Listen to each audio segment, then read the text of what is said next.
সুপ্রিয় দর্শক, আসসালামু আলাইকুম। মিষ্টির জগতে সবচেয়ে সহজ এবং জনপ্রিয় মিষ্টি হচ্ছে ছানার সন্দেশ।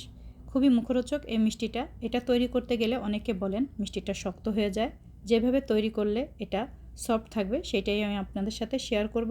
আশা করছি আমার এই রেসিপিটা আপনাদের কাছে ভালো লাগবে। আমি এখানে 4 কাপ পরিমাণ ছানা নিয়েছি। এই ছানার তৈরিটা আমার পেজে দেওয়া আছে কাঁচাগোল্লা মিষ্টি রেসিপিতে, আপনারা চাইলে ওখান থেকে দেখে নিতে পারেন আমি কিভাবে ছানাটা তৈরি করে নিই। এটা গরুর দুধের ছানা। আমি ছানাটাকে মথে নিব, বেশ কিছুক্ষণ একটু মথে নেব ছানাটাকে। ছানাটা কিন্তু অনেক সফট, আপনারা চাইলে একদম মিহি করে এটাকে মথে নিতে পারেন।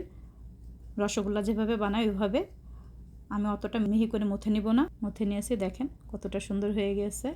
এখন এই ছানাটাকে আমি রান্না করে নিব। আমি একটা প্যান বসিয়ে দিয়েছি। এখন এখানে দিয়ে দিব 1.5 কাপ পরিমাণ লিকুইড গরুর দুধ। গরুর দুধটাও জাল দেওয়া, কিন্তু অতটা ঘন করা না। এর জন্য গরম করার জন্য আমি এখানে দিয়ে দেব 1/2 কাপ গুঁড়া দুধ। গুঁড়া দুধটাকে একটু মিশিয়ে নিচ্ছি। এখন এটাকে মিশিয়ে নেওয়ার পরে দিয়ে দিব কিছুটা কনডেন্স মিল্ক। এটা আপনারা চাইলে দিতেও পারেন, নাও দিতে পারেন। কনডেন্স মিল্কটা দিলে ছানার থেকে খুব সুন্দর একটা সেন্ট আসে, এর জন্য আমি দিয়ে দিলাম। এটা অপশনাল, আপনারা চাইলে দিতেও পারেন, নাও দিতে পারেন। এখন আমি দুধটাকে সুন্দর করে মিশিয়ে নিচ্ছি। খুব তাড়াতাড়ি এটাকে একটু ঘন করে নিলাম। আপনারা চাইলে গরুর দুধটাকে জাল দিয়ে ঘন করে একদম মালাইয়ের মতো তৈরি করে নিয়ে ওখানে ছানাটাকে রান্না করে নিতে পারেন। দিয়ে দিলাম 2 টেবিল চামচ চিনি। আমি এখানে একটু গুড় দিব, এর জন্য চিনিটা কম দিলাম। আর এই ছানাতে একটু মিষ্টি কম হলেই খেতে ভালো লাগে, আপনারা চাইলে মিষ্টি কম বেশি দিয়ে নিতে পারেন। এখন ছানাটা আমি দিয়ে দিব।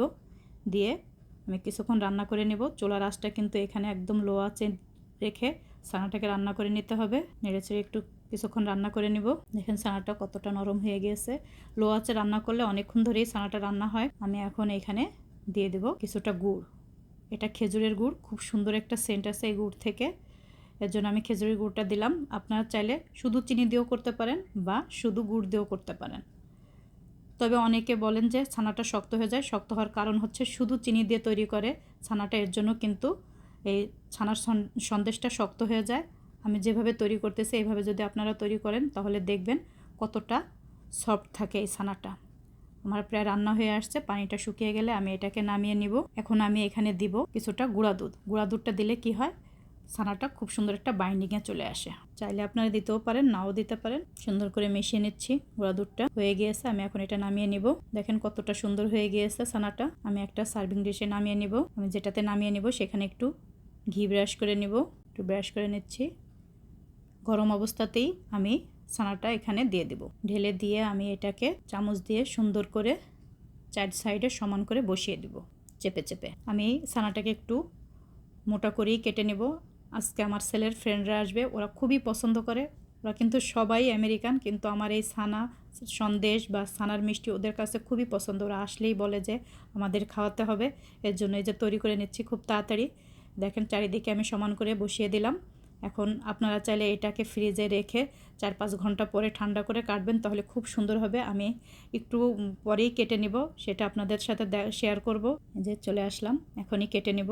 এখনও কিন্তু গরম আছে সন্দেশটা, তারপরেও কিন্তু অনেক সুন্দর হয়েছে।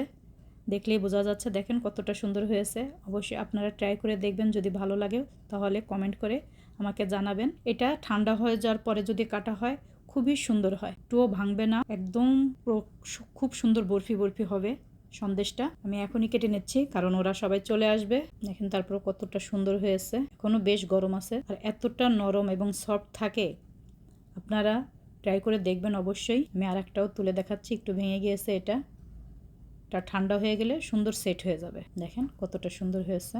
সবগুলো কেটে নিয়েছি। আমি এখন আপনাদের একটা ভেঙেও দেখাবো। দেখেন কতটা ভিতরেও সুন্দর হয়েছে। দেখেন ভেঙে দেখাচ্ছি আপনাদের। খেতে কিন্তু খুবই টেস্ট, আপনারা ট্রাই করে দেখবেন। যদি ভালো লাগে অবশ্যই লাইক কমেন্ট শেয়ার করবেন। আজকে এই পর্যন্ত, ফিরে আসবো নতুন কোনো আর রেসিপি নিয়ে।